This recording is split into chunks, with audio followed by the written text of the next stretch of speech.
Korea के हुशान की एक डरावनी जेल में एक ऐसा खतरनाक जानवर बंद है जिसका नाम सुनकर ही लोगों के रोंगटे खड़े हो जाते हैं। उसे कैद में रखने के लिए जेल ने उसके लिए विशेष रूप से ऑक्सीजन रोधी हुड तैयार किया है और 80 मीटर लंबी मोटी जंजीरों से उसे मजबूती से बांध रखा है। यह स्पष्ट है कि यह व्यक्ति सामान्य खतरे से कहीं अधिक खतरनाक है, लेकिन फिर भी कुछ ऐसे लोग हैं जो उसे मारने की कोशिश कर रहे हैं। उन्होंने जेलर को रिश्वत देकर चाबी ले ली और लड़ाई का वीडियो रिकॉर्ड करने के लिए कैमरा चालू कर दिया। लीडर ने बंद आदमी को देखा और वू फान का मजाक उड़ाते हुए कहा, अब नाटक करना बंद करो। जब सभी उसका मजाक उड़ा रहे थे तभी वह आदमी धीरे धीरे जमीन से उठ खड़ा हुआ। उसके शरीर को देखकर यह स्पष्ट था कि यह कोरिया का वह कुख्यात गैंगस्टर है जिसे मा शू के नाम से जाना जाता है। हालांकि कैदी उसकी मौजूदगी से डर गए, लेकिन चश्माधारी आदमी ने देखा कि मा शू अभी भी कसकर बंधा हुआ है और उसने चाकू उठाकर उस पर हमला कर दिया। लेकिन मा शू ने चाकू को पकड़ लिया और उसे दीवार पर पटक दिया। फिर उसने चाकू को नीचे की ओर दबाया और उसे फेंक दिया और घुटने से एक जोरदार प्रहार किया, जिससे वह आदमी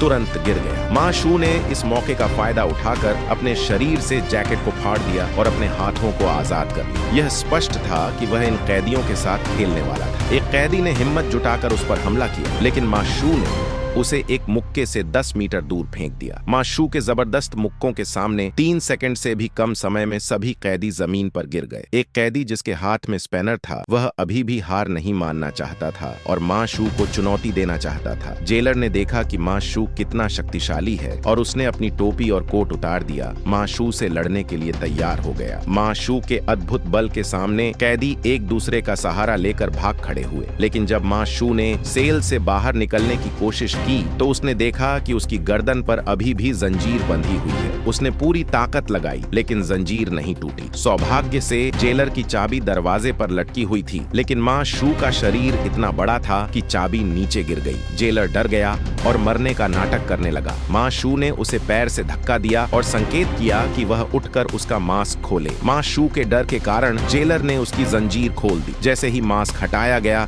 एक खतरनाक जानवर बाहर आ गया। जेलर भागने लगा, लेकिन तभी जेल का बॉस बीटो अपने आदमियों के साथ आ गया और बोला, वेलकम डेमन वॉर्ड। इसी बीच मॉनिटरिंग रूम में 2 जेलर स्थिति पर नजर रख रहे थे। पता चला कि यह सब किसी धनी व्यक्ति के इशारे पर हो रहा था, जिसने मा शू की जान लेने के लिए 3 लाख युआन का इनाम दिया था। इस इनाम को पाने के लिए 2 गुटों के कैदी लक्ष्य को ढूंढने से पहले ही गलियारे में लड़ने लगे। मा शू ने आवाज सुनी और वहां पहुंच गया। उसने देखा कि दोनों गुट आपस में लड़ रहे हैं और बिना कुछ कहे उसने मुक्के चलाने शुरू कर दी। कैदियों ने देखा कि उनका लक्ष्य सामने है और वे मा शू की ओर दौड़ पड़े, लेकिन इन मामूली कैदियों के लिए मा शू के गोले जैसे मुक्कों का सामना करना मुश्किल था। तभी कुछ कैदियों ने पीछे से मा शू को पकड़ लिया और फिर और भी कैदी उस पर टूट पड़े। 8 घंटे से अधिक समय तक खींचतान के बाद आखिरकार उन्होंने मा शू को जमीन पर गिरा दिया। यहाँ तक कि जेलर भी यह देखकर हैरान था, लेकिन अगले ही पल